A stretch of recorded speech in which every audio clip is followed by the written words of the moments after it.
I always thought James was my destiny, the man whose gentle spirit and tender smile could silence any chaos within my heart.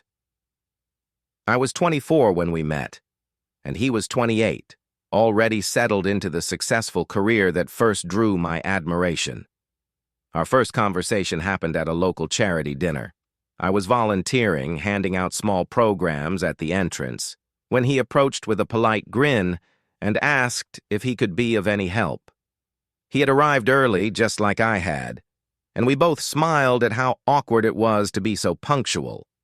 There was something in the way he listened, his warm eyes never drifting away, that made me trust him almost immediately. We talked about everything that evening: music, travel, the little idiosyncrasies that made us unique. By the end of the night, he was walking me to my car, his hand gently brushing against my elbow.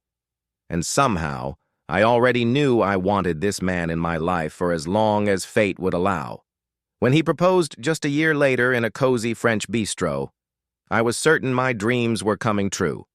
My mother's eyes brimmed with tears of joy at our engagement party, and my father clapped James on the back, welcoming him with hearty approval into our family. James was the kind of man who remembered birthdays, sent flowers on random weekdays, and even showed up at my workplace with homemade lunch when he sensed I was having a rough day. He was thoughtful to a fault. My friends marveled at how lucky I was, and I believed their every word. Perhaps that was my first mistake, blindly believing that love and sincerity could protect us from every hidden menace in life. Life moved swiftly in that blissful early stage of our marriage. We bought a modest house on the outskirts of the city, with a small garden where we planned to grow vegetables. On weekends, we painted the spare room a soft lilac, imagining children's laughter echoing against the freshly decorated walls. Every night, we cuddled on the living room sofa, me reading a book on horticulture while he scrolled through business articles. Occasionally, he'd peek over the pages, plant a kiss on my forehead and say, "I love you more than anything." And I believed him each time. I would close my book, wrap my arms around him, and lose myself in the promise of our future. I was naive, maybe too eager to see life through rose-tinted glasses. Yet, for a while, there was nothing to suggest otherwise. Our finances were stable, our love life fulfilling, our conversations intimate and never forced. When he traveled for business, he called every night, never missing a single bedtime phone chat. Sometimes he'd text me random pictures of hotel lobbies or ask me what he should order for dinner. He never hid his phone, never created an atmosphere of secrecy, so I had no reason to suspect him of anything sinister. It was a routine so consistent, so comforting that my suspicion had nowhere to latch on. I prided myself on not being the jealous type. If anything, I wanted to be supportive and trusting, and he seemed to flourish under that trust, bringing me little gifts whenever he returned from a trip, small tokens like a snow globe or a neat hair comb that reminded him of me. "You'd look gorgeous wearing your hair in a twist with this," he'd say, placing it in my hand. I adored him for these thoughtful gestures. I told myself we had something special that few couples ever experienced. The first crack in my perfect world appeared when he was assigned a long-term project in a neighboring state. Normally, his business trips lasted a few days at most, but this time he said he would be away for a whole month. He claimed his company was partnering with another firm, requiring intense in-person collaboration. He assured me he'd be home every weekend, or at least every other weekend, depending on the workload. I supported him completely. I encouraged him to pursue these professional advancements, excited for what it might mean for our future stability and the family we hoped to build. But then one weekend passed, and he didn't come home. His excuse was plausible. An unexpected extension of meetings, clients flying in from overseas, networking events he simply couldn't miss if he wanted to secure a big contract. He promised to make it up to me the following weekend, asked me not to worry, and told me how much he missed my cooking. So I planned a nice dinner, imagining how wonderful it would be to have him finally walk through our front door. But when the next weekend came around, he canceled again, this time just an hour before I expected him to arrive. Over the phone, he sounded exhausted, but I could sense a tension in his voice. Something felt off.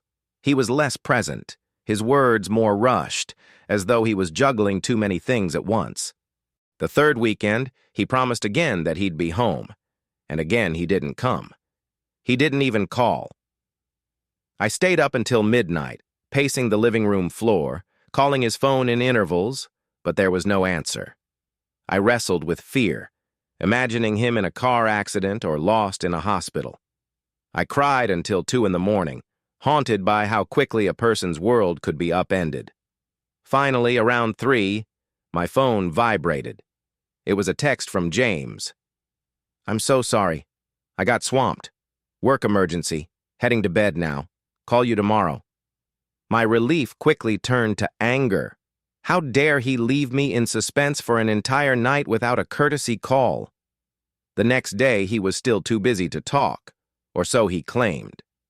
We exchanged a few lukewarm texts, and all the while, a strange panic coiled in my stomach. He'd never been this unreachable before. The suspicion I never thought myself capable of harboring began to simmer. Could he be lying? Could there be another reason for his absence? I hated myself for thinking that way, but the questions wouldn't let me rest.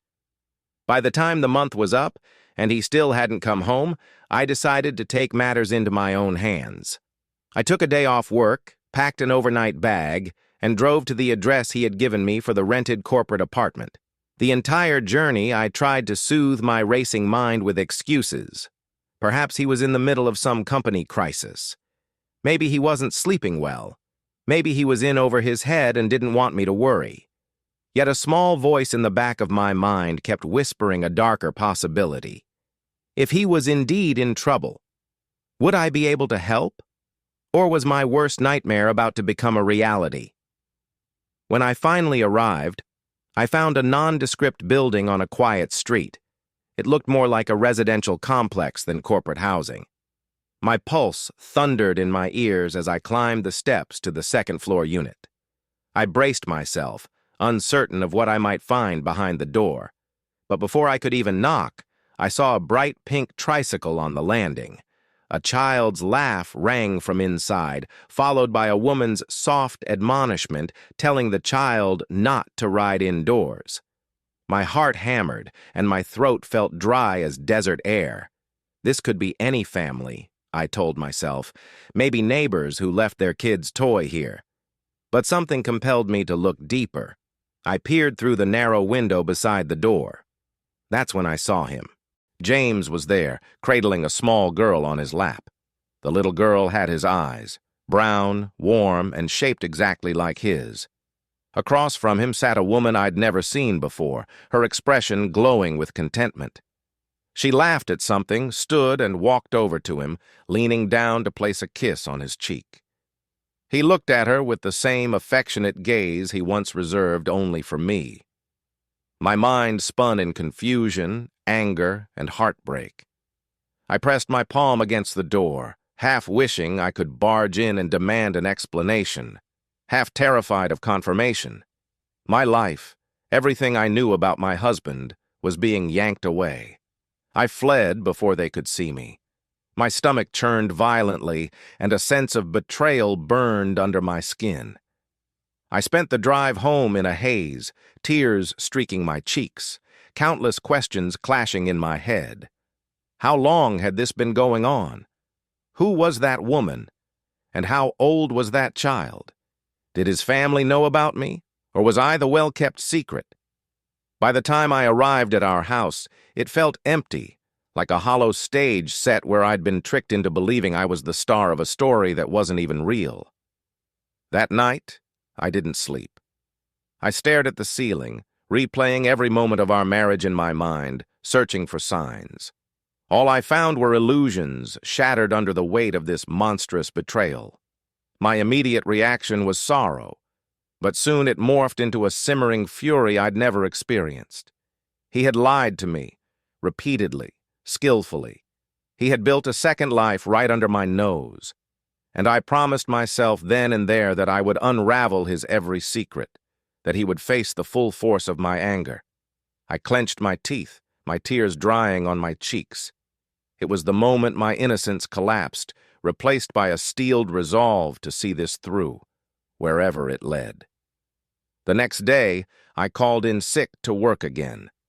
My emotions were turbulent, and I needed clarity. My fingers trembled when I searched our financial records, the bank statements, the credit card bills, anything that might provide clues. I noticed that more than half of our finances had been drained into a separate account, one he never told me about. I found receipts for toys, clothes, and groceries from a store near that apartment building. Every piece of evidence solidified the reality of his secret life. A wife, though I didn't know if they were legally married or just living together, a child, and a home that was as lovingly furnished as our own. Every discovery deepened my hurt, but also kindled my determination for payback. If he thought he could juggle two families without consequences, he was about to learn just how wrong he was. I began a methodical search for more details. His emails, his texts, even his browsing history, nothing was off limits now. I found receipts for a second wedding ring, dated years ago, which explained the gold band I glimpsed in the photos hidden in one of his folders.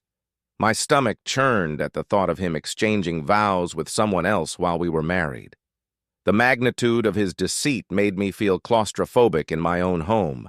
But as much as it tore me apart, I refused to confront him blindly. I wanted facts, leverage, a surefire way to expose him. My rage demanded that I not just make him suffer, but that I leave him with nothing. Rage, however, can be a dangerous fuel. It flared within me, pushing me to extremes I never believed I could reach. I began tailing him whenever I suspected he might be visiting his other family. At first, it was terrifying and surreal, like I was starring in a detective film about my own life. I waited in my car across the street from that building, watching as he came home in the evenings, kissed that woman at the door, and scooped up his daughter in his arms. I stared, breathless, as the man who once said he loved me more than life itself lived out an entire existence that had no place for me. On occasion, the woman and girl accompanied him to the grocery store or a nearby park. I took pictures with my phone, each snap a piece of ammunition for the revenge I was planning. The day I watched him hold hands with that woman as they strolled leisurely through a farmer's market was the day my tears stopped, replaced by an icy, unwavering determination.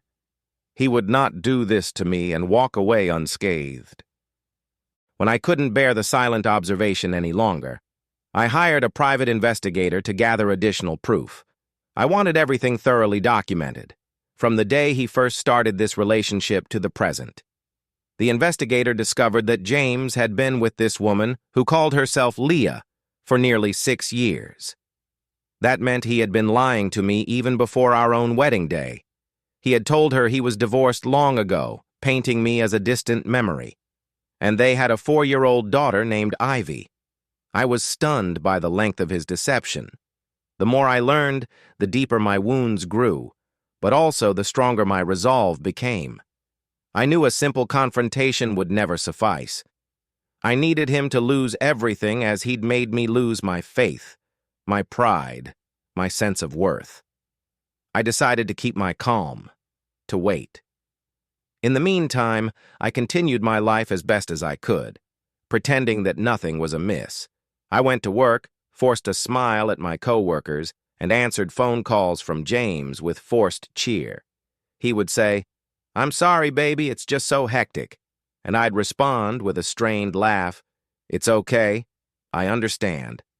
Every time I said those words, my hatred intensified, but I clenched my jaw and persevered.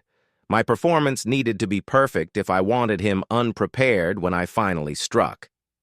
Then, one unexpected night, James came home unannounced. He showed up at our front door with flowers in hand, wearing the tired yet apologetic face of someone who had let me down repeatedly. I had to clamp down on the shock and fury swirling inside me, keeping my expression neutral. He explained he'd been working harder than ever to secure some big client, wanting to provide for us. He looked genuinely pleased to see me, as though the weight of guilt was pulling at him, urging him to mend our fraying bond. For the first time in weeks, we had dinner together. I cooked spaghetti and meatballs, his favorite, and we ate in near silence broken by awkward attempts at conversation. He spent the night, something he hadn't done in a long while. As he slept next to me, I stayed awake, counting his breaths, recalling every single lie he had told. In the dim light, I felt a war rage in my chest. There was a side of me that ached to cling to the memory of what we once had, to keep believing we could fix this if only we tried hard enough. But that side was drowned out by the bitterness of betrayal. I wanted him to hurt as he had hurt me. I wanted him to know the lengths a person scorned would go to for retribution. The next few weeks, I played the role of the forgiving, understanding spouse. I let him stay, pretending to be relieved he was back. Each morning, I watched him gather his things, well aware he was probably splitting his time between me and that other woman. Still, I smiled, telling him to drive safely, kissing his cheek as if everything was fine. By day, I worked on my plan, organizing the evidence I had gathered, contacting a lawyer friend who specialized in complex marital disputes. I learned about the potential for bigamy charges, the possibility of civil lawsuits, the ways in which I might use this scenario to bring him to his knees. My friend offered caution, reminding me that legal action could be messy and that the other woman might be as much a victim as I was. But I felt no sympathy for Leah. In my mind, she was complicit, though I realized it was James who had orchestrated it all.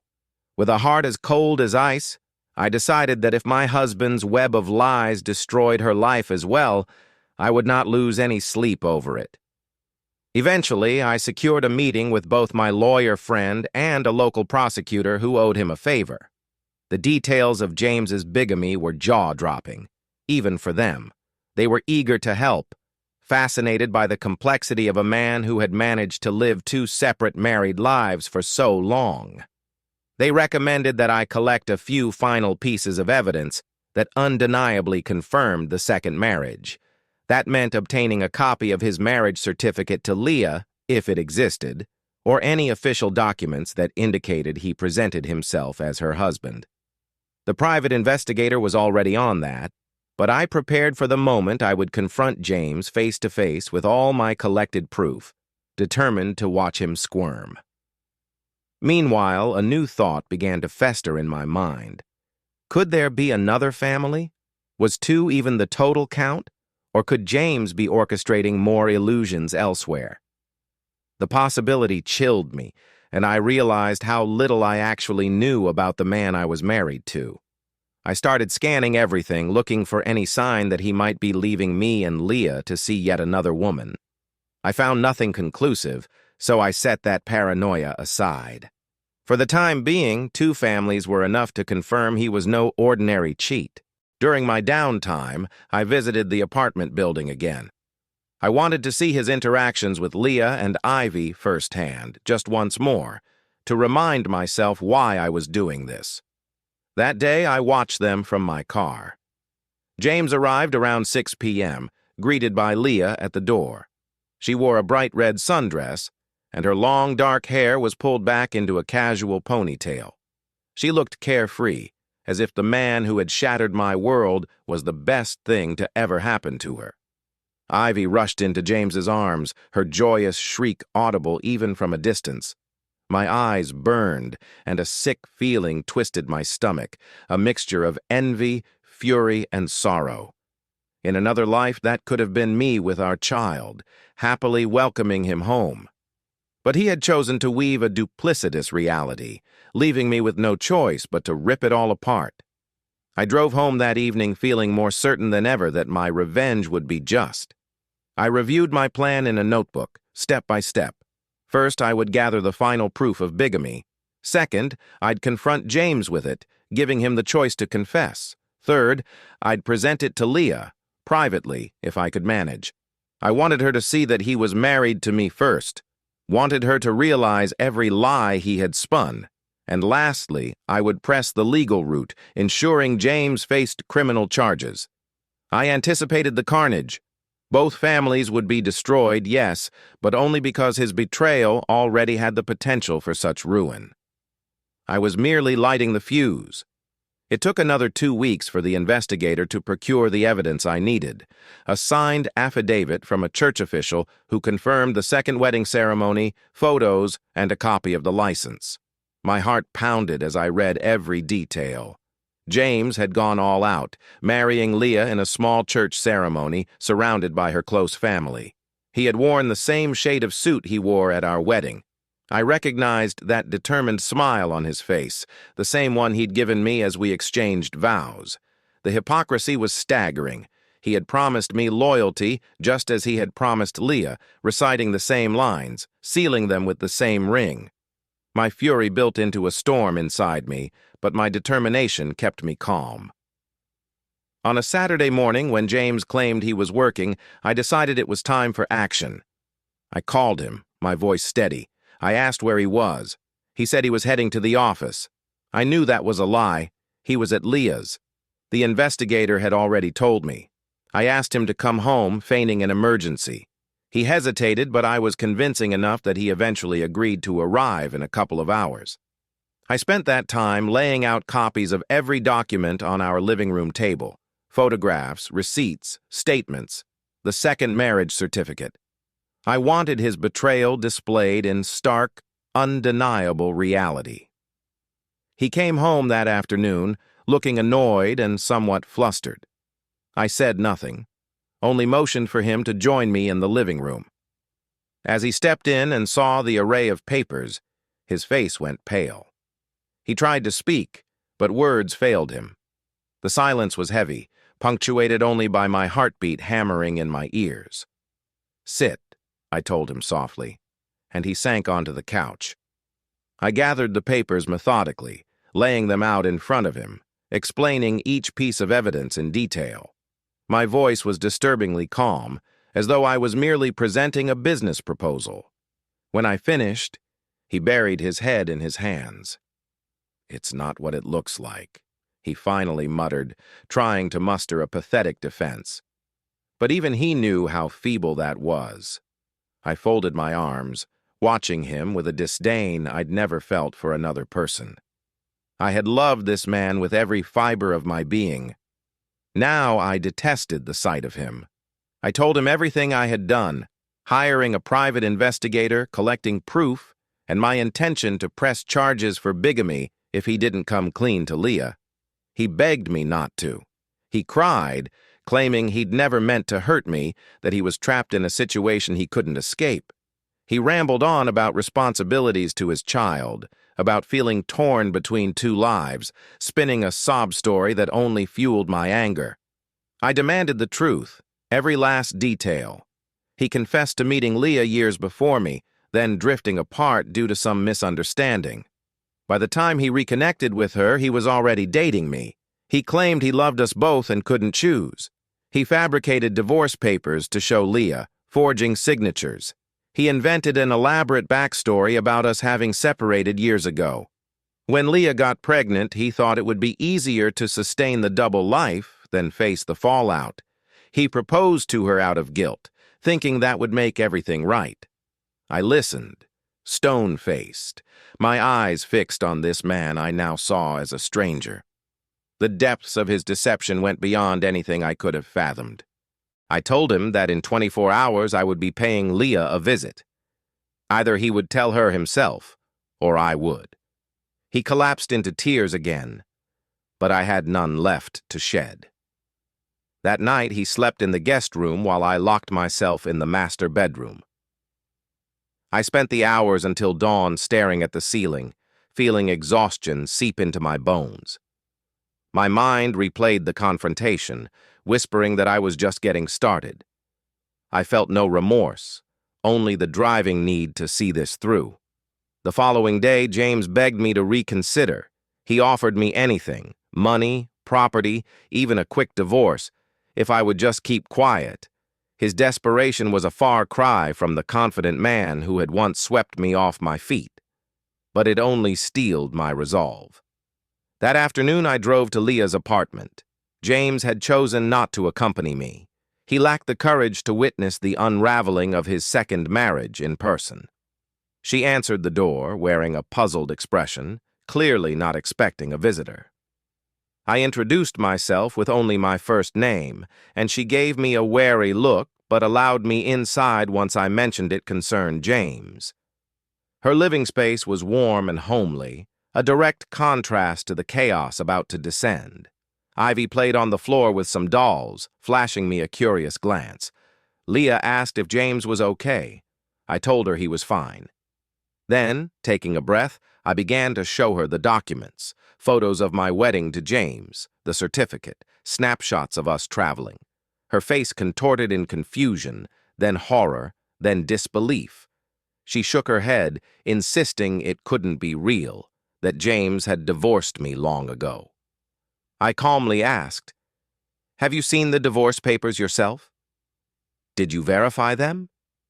That's when her voice cracked, and she fell into a chair, numb from the shock. Ivy, sensing her mother's distress, wandered over. Leah ushered her away, her voice trembling. She asked for details, so I told her, from the beginning to the bitter end. I watched as her illusions collapsed, not unlike how mine had. She wept openly, her tears a mix of rage and heartbreak, and I felt a moment of pity rise within me. But pity was fleeting.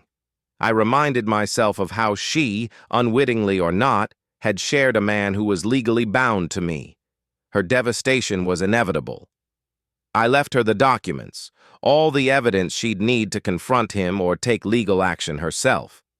Before I walked out, I told her that James would be answering to me in court soon.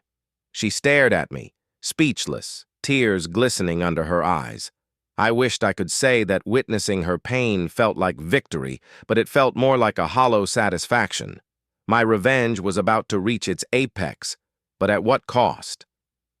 That evening, Leah called James. I know this because I watched him pace the living room, phone pressed to his ear, tears sliding down his face as he tried to apologize to her. I could hear her hysterical shouting from across the room. She cursed him, threatened to destroy him, demanded he stay away from their daughter until she decided what to do next. James sank to his knees, realizing the havoc he had wrought. He looked at me with a kind of desperate hatred. "Are you happy now?" he demanded. "Are you proud of destroying my daughter's life? She's innocent." His accusation pierced me, but not enough to halt my course. I reminded him that Ivy was just as much a victim of his lies as anyone else. Within a week, the legal mechanism was in motion. My lawyer friend helped me initiate the process, filing for divorce and also lodging a criminal complaint for bigamy. Leah followed suit with her own legal steps, seeking child support and possibly pressing charges as well. The news of James's double life spread quickly, and soon both of our families found out. My parents were devastated, partly for me and partly for the betrayal they felt from the man they had welcomed as a son.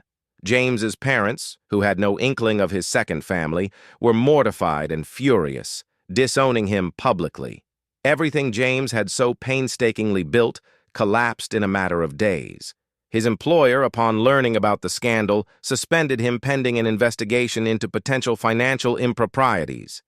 Even his closest friends turned their backs, unable to reconcile the James they knew with the monster revealed by the evidence.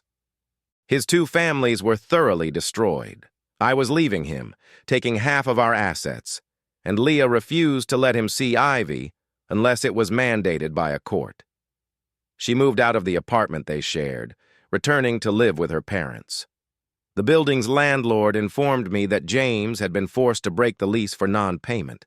Within a month, the man who once appeared so stable, so successful, was couch-surfing at a friend's place and teetering on the brink of unemployment. I observed the fallout from a distance. I wasn't unscathed. I felt the raw ache of heartbreak and betrayal every day. but I also carried a grim sense of accomplishment. My revenge had taken shape, and there was no turning back from the ruin it had caused. Yet vengeance is a fire that burns the bearer as fiercely as its target.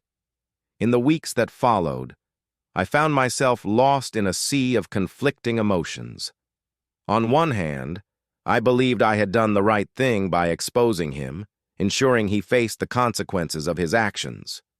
On the other, I couldn't ignore the collateral damage, especially the child, who had lost her sense of family through no fault of her own. I was haunted by thoughts of Ivy, forced to see her father's true nature under such devastating circumstances, and I wondered if I could ever fully reclaim the life I had before this all began. The divorce process was brutal and public. James tried to negotiate a quieter settlement, promising to end the bigamy case if I agreed to less alimony or property, but I refused. My attorney pressed every advantage. In the final hearing, James stood before the judge, looking hollowed out, trying to explain the unexplainable. His voice trembled, and he avoided my gaze. Watching him so broken, I recalled the day he proposed to me, how his eyes lit up with love, or so I'd believed, and a pang of sorrow cut through me. This was the man who once claimed to be my soulmate, now reduced to a disgraced figure in a courtroom. But I pushed the sadness away, reminding myself of what he had done. When the judge ruled in my favor, granting me a substantial portion of the marital assets and moving the bigamy case forward, I walked out of the courthouse feeling equal parts numb and vindicated.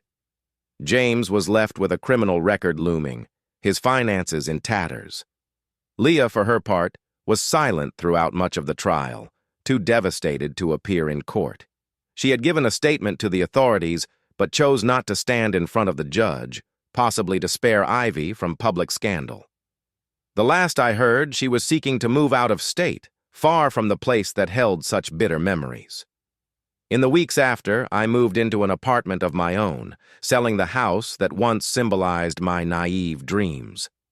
Packing my things was a grueling process, especially when I came across reminders of our so-called happiness, photo albums, souvenirs from vacations, a handwritten note he once left on the fridge saying he loved me more than the stars. Each memory felt like another dagger of betrayal. I threw away most of it, unwilling to carry that baggage into my new life. My parents helped me settle into a smaller but cozy apartment closer to my workplace. I decorated it sparingly, unsure of how to craft a space that reflected who I had become. I no longer trusted my own judgment about people, least of all myself. Time dragged, and I tried to heal. But healing from betrayal is a long, twisted road. I found myself waking in the middle of the night, a cold sweat clinging to my skin as I recalled the image of James holding Ivy, or the expression on Leah's face when she realized everything was a lie. Sometimes I wondered if my quest for revenge had crossed a line, if there might have been a better way to handle it without annihilating everything. But then I remembered James's brazen betrayal and the child he had fathered while promising me a future, and my guilt quieted. He earned every piece of the storm that fell upon him. Occasionally, I'd hear updates through mutual acquaintances or from the investigators' final reports. James lost his job. His former employers discovered that some of his expense claims coincided with personal trips to Leah's city. They interpreted it as fraud and used it as grounds for termination. He ended up working odd jobs to pay for his mounting legal fees. He tried to contact me a few times, leaving desperate voicemails that I deleted without listening to the end. I had nothing left to say to him, and I had no interest in offering absolution. My life was now about surviving the aftermath, rebuilding from the rubble of his deceit. But as the months wore on, I came to an unexpected crossroads. The prosecutor handling the bigamy charge approached me, explaining that James might plead guilty to avoid a trial, which would mean a shorter sentence or possibly community service instead of jail time. He wanted to know if I had an opinion on that. I found myself torn. On one hand, seeing James behind bars might feel like the ultimate victory, a just end to his sordid tale. On the other, it wouldn't undo the damage to Ivy, or even to me. It wouldn't magically erase the pain I'd endured. I hesitated, eventually telling the prosecutor to do what he believed was appropriate within the law. I didn't want to be the one to pull the trigger on his imprisonment if a lesser sentence could still serve as punishment. My thirst for retribution had been slaked by the devastation he'd already experienced. Whether he spent 6 months or 6 years locked away, my life wouldn't suddenly transform into something better. I had to do that on my own. James did plead guilty. He received community service and a hefty fine. The scandal followed him, ensuring he would struggle to rebuild any semblance of the respect he once commanded. Leah refused to see him, though she allowed monitored phone calls with Ivy. His life became a wreckage of lost trust, financial strain, and public shame. I heard he moved back in with his parents, who tolerated him out of familial obligation, but remained furious and disappointed. His father even told my father that James was now getting what he deserved. Oddly, none of that brought me the sense of peace I expected. Instead, it felt like watching a once beautiful sculpture crumble into dust, serving as a cautionary tale about the consequences of living a lie. There were days I questioned everything. I wondered if maybe, in some twisted sense, James really had loved us both. Maybe he had convinced himself he could manage dual lives, fulfilling every promise to both women. But I always came back to the basics. Love and respect can't coexist with elaborate deception. If he truly loved me, he would have been honest from the start, or he would have ended things before dragging me into this web of lies. No, whatever his motivations, the pain he inflicted was unforgivable, and the consequences were inevitable once the truth was unveiled. Over time, the anger inside me cooled into a dull ache. I channeled my energy into therapy, determined not to let my bitterness define me. Each session was a small step toward reclaiming my life. I learned about boundaries, about trusting my intuition, and about recognizing red flags sooner. I discovered that not every betrayal requires nuclear revenge, but once I chose that path, I had to accept the fallout. My therapist often reminded me that healing was a long journey and that I needed to find closure, not in James's suffering, but in my own ability to move forward. Months turned into a year, and I found myself evolving in unexpected ways. I changed my hairstyle, began taking dance classes, and even started volunteering at the same charity where James and I first met, an attempt to rewrite the significance of that place for my future. Little by little, I felt the tight grip of past events loosen. I still had nightmares occasionally. I still bristled when I saw families in the park, a pang of envy stabbing at me for the family I'd been denied. But each day I practiced letting go, reminding myself that I deserved happiness untainted by betrayal. One afternoon, I bumped into Leah unexpectedly at a community event. She was there with Ivy, who had grown taller and was now excitedly running around with other children. Leah and I locked eyes for a moment. An awkward tension hung in the air. Then, to my surprise, she walked over, her expression composed but somewhat uneasy. We exchanged formal greetings, and then she offered a soft apology for any hurt she might have caused, explaining she truly believed James was divorced.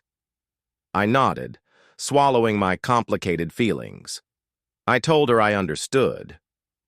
We stood there in silence for a moment, both reflecting on the havoc that man had wrought. Then she walked away, joining her daughter. I watched them for a moment, recognizing that Ivy had been the real innocent in this mess. There was a fleeting moment of regret in my heart, a lingering question about whether my revenge had been worth the collateral damage. But as quickly as the thought came, I reminded myself that James alone had orchestrated the lie. We were just the players unfortunate enough to trust him. That night, I sat in my new apartment, staring at the city lights through the window. A sense of calm enveloped me. My revenge had destroyed both families, mine and Leah's, but perhaps it was more accurate to say James's betrayal had doomed them from the start, and my actions simply exposed what was already rotten. There was no going back, no mending what he had broken. All that remained was the path forward. I felt the faintest spark of hope flicker in my chest, a promise of better days to come, unshadowed by deceit. My life didn't magically transform into a fairy tale after that, but I found a resilience I never knew I possessed. I made new friends, opened myself to new experiences, and gradually learned to trust, though more cautiously. I stopped fixating on James's downfall, realizing I had no control over how he rebuilt his existence. The last I heard, he was working at a smaller firm in a neighboring town, living a modest life, perhaps humbled by his experiences. Whether he'd learned his lesson or not was his burden to carry. For me, the future lay wide open, a blank canvas ready for me to paint a narrative free from his shadow. Years later, I look back on that chapter of my life with a mix of sorrow and acceptance, sorrow for the woman I once was, so full of hope and blissfully ignorant of her husband's duplicity. Acceptance for the journey I took to reclaim myself, even if that path was paved with the ruins of two families. My revenge, cold and calculated, was the catalyst that forced truth into the open. The destruction it wrought was undeniable, but so was the clarity it eventually brought me. I emerged from the rubble with scars, yes, but also with a deeper understanding of my own strength. Betrayal cuts deep, yet it's in the healing of those wounds that we often find our true identity. Sometimes, late at night, I'll trace the faint scar on my heart that still aches at the memory of James. I'll close my eyes and recall the moment I discovered his secret life, the child's laughter, the pink tricycle on the doorstep. Images burned into my mind forever. Then I remember how I confronted him, how I refused to let his deceit define me, and ultimately, how I shattered the illusions he so meticulously constructed. In those reflections, I feel a quiet pride. It's not that I glorify my actions, it's that I recognize the necessity of them. Faced with the unthinkable, I stood my ground and demanded accountability. For that, I have no regrets. Though the cost was great, and the casualties included my own dreams, I don't linger on regret for too long. Life is too short, and I'm determined to fill whatever remains of mine with honesty, compassion, and, yes, a guarded sense of hope. I'd like to believe that one day I'll meet someone who values trust as much as I do, someone who won't shy away from the complicated chapters of my past, but will help me write better ones in the future. Until then, I hold on to my new mantra. The truth may hurt, but it's the only solid ground upon which real love can stand. Sometimes friends ask if I've forgiven James. Forgiveness, I've learned, is not a single act but a process. I no longer wish him ill. He served his sentence, legal and emotional, and if he manages to find peace, that's his right. But forgiveness doesn't mean allowing him back into my life or forgetting the harm he caused. It simply means I've released my own bitterness enough to move forward without his specter haunting me. A small piece of me will always feel the sting of what happened, but I refuse to let that sting define who I am. I am more than a wronged wife, more than a vengeful force. I am a survivor and an architect of my own destiny. The chapter called Us is long closed, replaced by a narrative that revolves around me and my future. In many ways, my revenge was the stark turning point, the moment I decided I would no longer be a passive character in a story someone else wrote. I claimed my power, even if it meant unleashing chaos. And from that chaos, I found my footing. In the end, I'm not certain if my revenge was worth the cost for everyone involved, but it was the choice I made in my darkest hour. I stand by it because it taught me lessons about self-respect, boundaries, and the price of a lie. Perhaps someday I'll run into James again at a store or walking down the street, and our eyes will meet in an uncomfortable flash of memory. I'll see the regret etched on his face, or maybe I'll see defiance. I can't predict the shape of his scars, but I do know one thing. I'll keep walking. I won't look back, nor will I bow my head, because despite everything, I walked through the fire and emerged stronger. My story doesn't end with him. It never did. I just needed to learn that lesson the hard way, forging it into my heart with the flames of betrayal and retribution. The past is a fractured mirror, reflecting both the good and the monstrous aspects of what we once had. If there's any comfort to be drawn from the wreckage, it's that my ordeal revealed a reservoir of courage I didn't know I possessed. I was broken, yes, but I rebuilt myself, piece by piece, into someone more discerning and resilient. I discovered that while love can blind you, it can also awaken a fierce loyalty to your own worth. And that, ultimately, is the legacy of my husband's secret.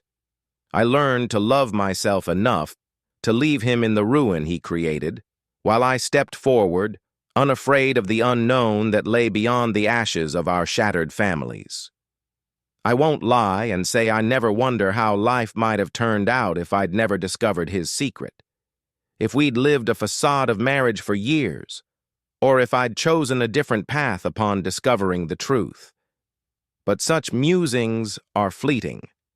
My reality is what it is, and the only direction I can move is forward. Though my revenge destroyed us both, it also freed me from a gilded cage of deceit. In many ways, it was the catalyst for my rebirth, painful though it was. And perhaps that's the trade-off. To be born anew, the old self must be utterly obliterated. In the quiet of my new home, I sometimes catch a glimpse of my reflection in a window or a mirror, and I see a woman who has been to hell and back. She's more guarded, yes, but also more aware of her own strength.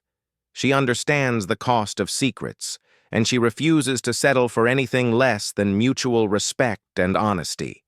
There's a certain power in that clarity, a sense of self-sufficiency I wouldn't trade for the naive bliss I once knew. My revenge story, as brutal as it was, became the forge that shaped me into the person I am today.